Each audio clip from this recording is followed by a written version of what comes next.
आजकल YouTube पर views पाने के लिए सब कुछ किया जाता है। बड़े बड़े शब्द, डर पैदा करने वाली लाइनें, चमकता हुआ बड़ा सा थंबनेल। और सच यही है कि हम सब कभी ना कभी कहीं ना कहीं उस जाल में फंसी जाते हैं। लेकिन ये वीडियो उस भीड़ का हिस्सा बिल्कुल नहीं है।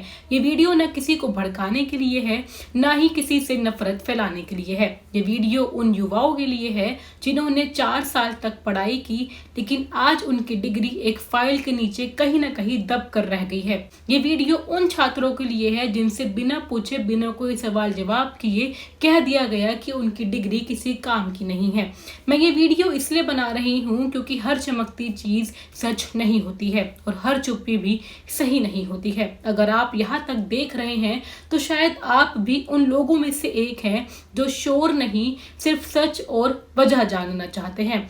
तो वीडियो को एंड तक जरूर देखिएगा। अब आते हैं मुद्दे पर। उत्तर प्रदेश में फार्मासिस्ट भर्ती को लेकर इन दिनों बहुत कुछ कहा जा रहा है। आज मैं कुछ कहने नहीं, आपको कुछ दिखाने आई हूँ। मेरे पास एक PDF है, एक औपचारिक प्रार्थना पत्र। कोई सोशल मीडिया पोस्ट नहीं है, कोई अफवाह नहीं है। ये पत्र उत्तर प्रदेश के सभी नेताओं और मंत्रियों को भेजा गया है और ये लिखा गया है करीब 4.5 लाख बी फार्मा छात्रों की तरफ से।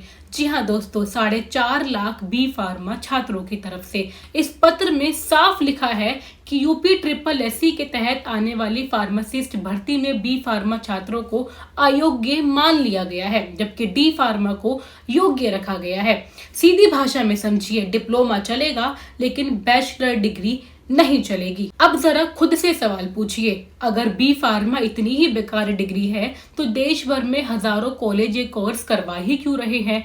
हर साल लाखों छात्र इसमें एडमिशन ले ही क्यों रहे हैं? इसी दस्तावेज में इसका जवाब भी है।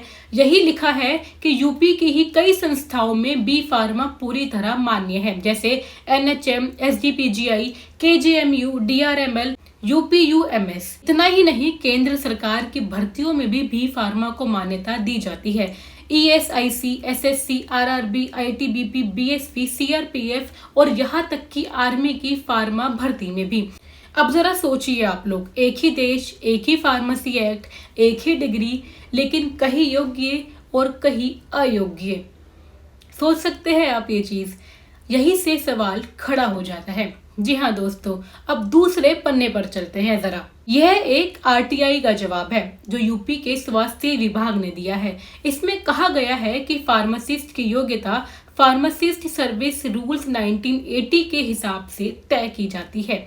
जी हाँ दोस्तों, अब जरा रुककर आप लोग सोचिए, 1980 के नियम और आज साल है 2026। 46 साल पहले फार्मेसी की पढ़ाई क्या आज जैसी थी? क्या उस समय की जिम्मेदारियां आज जैसी थी? आप लोग खुद ही बताइए मुझे कमेंट में। इसी PDF में आगे ये भी लिखा है कि कुछ भर्तियों में डी फार्मा को जरूरी योग्यता बताया गया है और बी फार्मा को डिजायरेबल यानी बेहतर योग्यता बताया गया है। अब सवाल यहाँ पे खड़ा होता है, अगर बी फार्मा पूरी तरह बेकार है तो फिर डिजायरेबल कैसे हो गई, और अगर बेहतर है तो उसे बाहर क्यों किया गया? सबसे बड़ी बात यह है कि 2002 के बाद यूपी में फार्मासिस्ट की कोई बड़ी भर्ती नहीं आई है।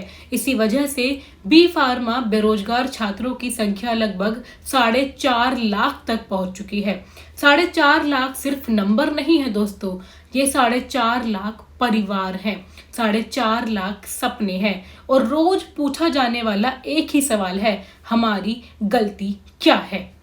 ये लड़ाई डी फार्मा और बी फार्मा की नहीं है, ये सवाल सिस्टम से है। अगर नियम पुराने हैं तो उन्हें बदला क्यों नहीं गया है, और अगर बदला जा रहा है तो बिना चर्चा, बिना जवाब क्यों? जब बात युवाओं के भविष्य की हो तो फैसले भी साफ होने चाहिए, ठीक वैसे ही जैसे ये कागज साफ बोल रहे हैं। अगर आपके आसपास भी कोई ऐसा मुद्दा है जो दबा दिया गया हो तो हमें जरूर बताइएगा, कमेंट बॉक्स में जरूर लिखिएगा। ये वीडियो को लाइक कीजिए, अपनी बात को कमेंट में लिखिए, और अगर आपको लगता है कि ऐसे मुद्दे उठाए जाने चाहिए तो चैनल को सब्सक्राइब करना बिल्कुल मत भूलना, क्योंकि सवाल पूछना गलत नहीं है, गलत है चुप रहना। धन्यवाद। जय हिंद।